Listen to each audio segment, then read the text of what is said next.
Բարի ողջույն։ Սիրելիներ, այսօրվա հոգևոր նախաճաշը զգուշացում է։ Զգուշացում է ուղղված բոլորին։ Բոլոր այն մարդկանց, որոնց թվում է, որ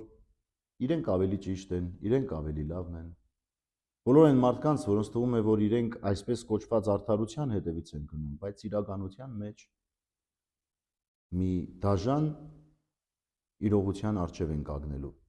որտեղ ոչնչացումը թիվ 1 պայման է։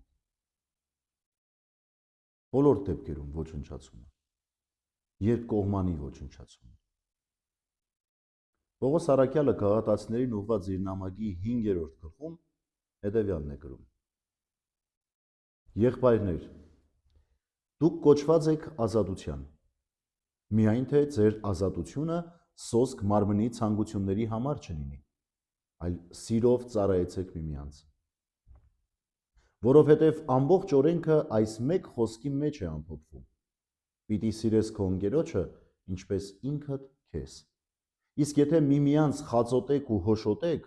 զգույշ եղեք, գուցե թե միմյանց ոչնչացնեք։ Ազատությունը, սիրելիներս, մարմնի ցանկությունների համար չէ միայն,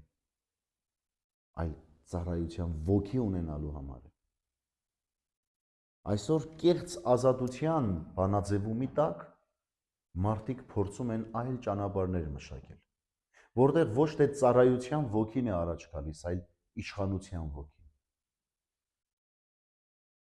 Ինչ որ բան անել, որպեսզի ցույց տալ իմ ավելի լավը լինելը, ինչ որ բան անել, որով կերևա, որ ես ավելի լավն եմ, ես պիտի շահեմ, իմ եսը պիտի բավարարվի, ես պիտի հաստատվեմ, մինչև ուր,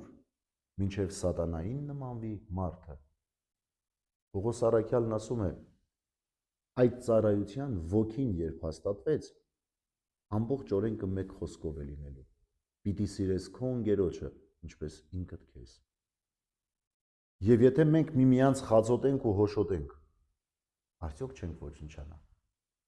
որտեղ ծառայության ոգի չունենք, այլ իշխանության, այլ ուղղակիորեն ինչ որ ձևով սեփականը հաստատելու ցանկություն ունենք։ Սիրելիներս, սա վտանգավոր է։ Եվ քանի դեռ մենք մարտնչում ենք միմյանց հետ սեփական եսը հաստատելու, մենք ոչնչանում ենք։ Ուրեմն այսօրվա հոգևոր նախաճաշի պատգամը մեկն է. ծառայենք միմյանց սիրով եւ կարողանանք միաբանվել, որովհետեւ այդ դեպքում է, որ մենք կկարողանանք գտնել այն ճշմարիտ ճանապարհը, որը Աստվածահաճո է, որտեղ ոչ թե ոչնչացումն է սպասվում մեզ, այլ միաբանությունը եւ հաղթանակը։ Բարի եւ խաղաղորձ ես բոլորիդ, սիրելիներս։ Աստված օրհնի ամենքիս։